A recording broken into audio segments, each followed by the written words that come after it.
Hello dear friend, आप सभी का इजी लर्न में स्वागत है। आई होप आप सभी अच्छे होंगे और अपनी स्टडी प्रॉपर तरीके से कर रहे होंगे।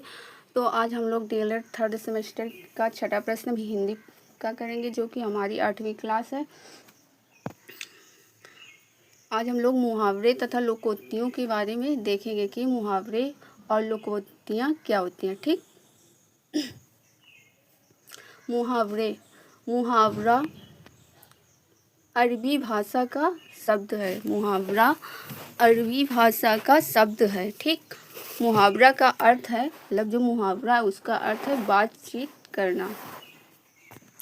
मुहावरा जो है वो अरबी भाषा का शब्द है और मुहावरा का अर्थ है बातचीत करना। ठीक, आगे देखेंगे। कोई ऐसा वाक्यांश जो अपने साधारण अर्थ को छोड़कर किसी विशेष अर्थ को व्यक्त करे। कोई ऐसा वाक्यांश जो अपने साधारण अर्थ को छोड़कर किसी विशेष अर्थ को व्यक्त करे मुहावरा कहलाता है। मुहावरा हमेशा गद्यात्मक होते हैं, मतलब इसका मतलब होता है कोई ऐसा वाक्यांश जो अपने साधारण अर्थ को छोड़कर, मतलब अपने जो पॉइंट लिखा होता है उसके अर्थ को छोड़कर हम किसी चीज़ से संबंधित होकर उसको उसके बारे में रिलेट करके बताएं, उसे हम मुहावरा कहते हैं। ठीक,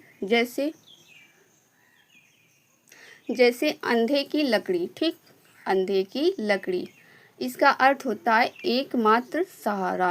अंधे की लकड़ी का मतलब होता है एकमात्र सहारा। प्रयोग, श्रवण कुमार अपने माँ बाप के लिए अंधे की लकड़ी था। जो श्रवण था वो अपने माँ बाप के लिए अंधे की लकड़ी था। मतलब अंधे की लकड़ी का मतलब होता है एकमात्र सहारा, कि कोई व्यक्ति है उसके मात्र एक ही सहारा होता है। जैसे कि श्रवण के माँ बाप थे तो उनका जो श्रवण के अलावा उनका कोई और सहारा नहीं था। ठीक, आगे देखेंगे। अपना उल्लू सीधा करना। अपना उल्लू सीधा करना, इसका अर्थ होता है स्वार्थ सिद्ध करना। अपना उल्लू सीधा करना का अर्थ होता है स्वार्थ सिद्ध करना। ठीक, स्वार्थ सिद्ध करना। प्रयोग, रोहन बड़ा चालाक है, वह किसी न किसी तरह अपना उल्लू सीधा कर ही लेता है। ठीक, रोहन बड़ा चालाक है, वह किसी न किसी अपना उल्लू सीधा कर ही लेता है। इसका अर्थ ये होता है कि जब इंसान का काम होता है तो वो अगले से जब काम होता है तो वो उससे बड़े अच्छे से बातचीत करता है। ठीक, उसके काम या उसका स्वार्थ निकलते ही वह फिर वैसे ही गलत व्यवहार करने लगता है। उसी को कहते हैं अपना उल्लू सीधा करना, मतलब अपना काम निकालना। ठीक, उसके बाद तीसरा है अंगार उगलना। अंगार उगलना, कठोर शब्द कहना। अंगार उगलना का मतलब होता है कठोर शब्द कहना, मतलब कि अपनी वाणी से गलत शब्द निकालना। प्रयोग, उसके पिता हमेशा अंगार उगलते रहते हैं। उसके पिता हमेशा अंगार उगलते रहते हैं। ठीक, मतलब कि हमेशा गुस्से से बात करते रहते हैं या गलत तरीके से बात करते रहते हैं। ठीक, अरमान निकालना, इसका अर्थ होता है इच्छा पूर्ण करना। अरमान निकालना का अर्थ होता है इच्छा पूर्ण करना। प्रयोग है, अवसर मिलते ही मैं अपने सारे अरमान निकाल लूँगा। मतलब अवसर मिलते ही मैं अपने सारे अरमान निकाल लूँगा। जैसे कि लोगों में बहुत से अरमान होते हैं, जैसे कि आप लोगों से रिलेटेड ले लो कि जैसे आप लोग स्टडी करते हो, पढ़ते हो, तो आप लोगों के अंदर अरमान हैं कि मेरी जॉब लग जाएगी तो हम ये करेंगे, वो करेंगे, यहाँ जाएंगे, ऐसा करेंगे, अपनी सारी ज़रूरतों को पूरा करेंगे। जो भी अरमान है उन्हें हम सारे पूरे करेंगे। ठीक, वही है कि अपना अरमान पूरा करना, अरमान निकालना। ठीक, आगे देखेंगे। आँखों में घर करना। आँखों में घर करना का अर्थ होता है अधिक प्रेम पात्र बन जाना। अधिक प्रेम पात्र बन जाना। प्रयोग है इसका कि यश ने अपने अधिकारी की आँखों में घर कर लिया। यश ने अपने अधिकारी की आँखों में घर कर लिया। इसका अर्थ होता है अधिक प्रेम पात्र बन जाना, मतलब कि कोई तुम्हारी तरफ अधिक प्रभावित हो या तुम्हारे साथ अच्छा बर्ताव करे, उसे हम कहते हैं आंखों में घर करना। ठीक, उसके बाद है आंखें खुलना। आंखें खुलना का अर्थ होता है होश आना या किसी के प्रति सच्चाई जान जाना। प्रयोग जब तक गौरव, इसका प्रयोग है जब तक गौरव उसके साथ अच्छा व्यवहार करता रहा, उसके साथ अच्छा व्यवहार करता रहा, तब तक वो अच्छे से उसके साथ पेश आने लगा। जब तक यह उसकी बात मानते रहा तब तक वो उसके साथ अच्छे से पेश आता रहा। उसके बाद जब उसने उसकी बात मानना बंद कर दी तो उसने क्या किया, वो अपना मतलब कि अपना असली रंग दिखाना शुरू कर दिया। उसी को कहते हैं आंखें खुलना। ठीक, आगे है आँख में खटकना। आँख में खटकना मतलब अप्रिय लगना।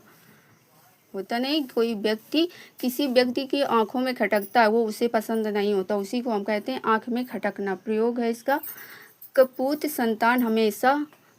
संतान हमेशा माँ बाप की आँखें में खटकती रहती है। जो कपूत होता है मतलब जो संतान होते हैं, कपूत मीन्स जो वैसे संतान होते हैं।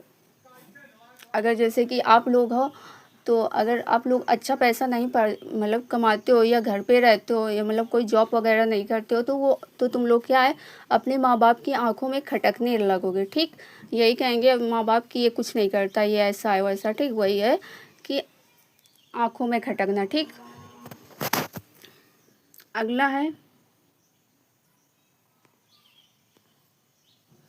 अगला है आस्तीन का सांप होना। आस्तीन का सांप होना, अपने घर छिपा शत्रु।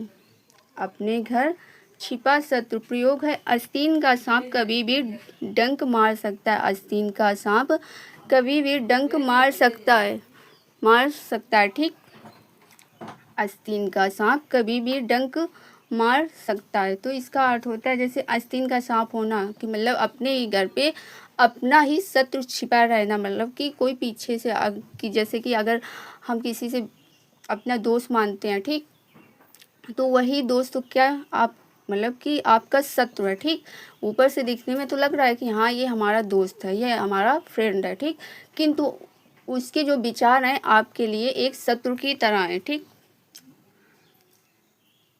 मतलब कि इसका मतलब होता है कि वो मौका ही पाते ही वो पीछे से वार कर देना। ठीक, उसी को कहते हैं आस्तीन का सांप होना। ठीक, आगे देखेंगे ईंट का जवाब पत्थर से देना। ईंट का जवाब पत्थर से देना, अपकार का कड़ा जवाब देना। ठीक, अपकार का बड़ा मतलब अपकार का कड़ा जवाब देना, कठिन जवाब देना। ठीक, प्रयोग मैं ईंट का जवाब पत्थर से दूंगा। मैं ईंट का जवाब पत्थर से दूंगा मतलब कि अगर कोई हमारे साथ आज गलत तरीके से बर्ताव कर रहा है या हमारे साथ गलत कर रहा है तो हम अपने मन में क्या विचार लाते हैं कि इस व्यक्ति को हम अगले दिन ईंट का जवाब पत्थर से ज़रूर देंगे। ठीक, आज उसका टाइम है तो वो आज अगर हमें ईंट का जवाब पत्थर से दे रहा है तो हमारे साथ गलत बर्ताव कर रहा है, तो एक दिन हमारा भी ऐसा समय आएगा जब हम इसे ईंट का जवाब पत्थर से देंगे। ठीक, आगे देखिए आगे है आग बबूला होना। आग बबूला होना, इसका अर्थ होता है बहुत क्रोधित होना, बहुत अधिक क्रोध आना। ठीक, प्रयोग है मेरी बात सुनते ही वह आग बबूला हो गया। मेरी बात सुनते ही वह आग बबूला हो गया मतलब अगर हम किसी से कोई बात कहते हैं तो वो पूरी तरह बात को बिना सुने बिना निष्कर्ष निकाले वो तुरंत आग बबूला होने लगता है, मतलब तुरंत क्रोधित होने लगता है। उसी को कहते हैं आग बबूला होना। ठीक, आगे देखेंगे आगे आकाश से तारे तोड़ना। आकाश से तारे तोड़ना का मतलब होता है असंभव कार्य करना, मतलब कि जो कार्य अपने बस में ना हो उसे उसको करना। ठीक, उसी को कहते हैं आकाश से तारे तोड़ना। आगे है उतार चढ़ाव देखना। उतार चढ़ाव देखना। ठीक, अनुभव प्राप्त करना। उतार चढ़ाव देखना, अनुभव प्राप्त करना। प्रयोग मैं जीवन में बहुत से उतार चढ़ाव देख चुका हूँ, मतलब मैं जीवन में बहुत से उतार चढ़ाव देख चुका हूँ, मतलब कि अपने जीवन का पूरा अनुभव प्राप्त करना और अपने जीवन का उतार चढ़ाव देखना कि हमने किन किन कठिनाइयों का सामना किया है, कैसे हम कहाँ से कहाँ तक पहुँचे हैं। वही कहता है कि उतार चढ़ाव देखना, अपनी समस्याओं के साथ आगे बढ़ते रहना। ठीक, आगे है 1 की 10 बनाना। 1 की 10 बनाना का मतलब होता है चुगली करना। प्रयोग, तुम्हारी तो 1 की 10 बनाने की आदत हो गई। मतलब कि अगर कोई बात है तो उस बात को कोई व्यक्ति अगर एक शब्द है तो उसे 10 शब्दों में बनाकर अगर किसी से बता रहा है तो उसी को कहते हैं कि 1 की 10 बनाना, मतलब बढ़ा चढ़ा के बताना। ठीक, आगे देखेंगे लोकोक्तियाँ। ठीक, आगे है लोकोक्तियाँ। लोकोक्तियाँ का अर्थ होता है ऐसी युक्ति जो किसी क्षेत्र विशेष में किसी विशेष अर्थ की ओर संकेत करती है। ऐसी युक्ति जो किसी क्षेत्र विशेष में किसी विशेष अर्थ की ओर संकेत करती है उसे हम लोकोक्ति कहलाती है। ठीक, उसे या लोकोक्ति कहते हैं। ठीक, आगे देखेंगे लोकोक्तियाँ प्रायः किसी घटना या प्रयोग पर आधारित होती हैं तथा जीवन के सत्य और अनुभव को प्रकट करती हैं। लोकोक्तियाँ गद्यात्मक होने के साथ साथ पद्यात्मक भी होती हैं। जो हमारा मुहावरा था वो क्या था, वो सिर्फ गद्यात्मक होता है। ठीक, जो मुहावरा होता है वो सिर्फ गद्यात्मक होता है और जो लोकोक्ति होती है वो गद्यात्मक प्लस पद्यात्मक दोनों होते हैं। ठीक, वही बताया गया है कि लोकोक्तियाँ प्रायः किसी घटना से प्रयोग पर आधारित, मतलब किसी घटना से रिलेटेड होती हैं पर तथा जीवन के सत्य और अनुभव को प्रकट करती है। मतलब किंतु जैसे कि लोकोक्ति होती है वो किसी घटना से रिलेटेड होती है और अपने जीवन के अनुभव के बारे में बताती है, अपने जीवन के अनुभव से रिलेटेड होती है। ठीक, सत्य को प्रकट करती है। लोकोक्ति जो होती है ये गद्यात्मक प्लस पद्यात्मक होती है और जो मुहावरा होता है वो केवल गद्यात्मक होता है। ठीक, तो आज की जो हमारी क्लास थी यहीं तक थी। आई होप आपको लोगों को सारा कुछ क्लियर हो गया होगा, बहुत अच्छे से समझ में आया होगा। अगर समझ में आया होगा, क्लास अच्छी लगी हो तो लाइक, कमेंट और साथ ही सब्सक्राइब कर दिया करिए। ठीक, ताकि हमें ये भी पता चले कि आप लोगों को क्लास कैसी लग रही है, आप लोगों को कुछ समझ में आ रहा है, नहीं समझ में आ रहा है तो आप लोग प्लीज़ बता दीजिए। ठीक, अब मिलते हैं नेक्स्ट क्लास में।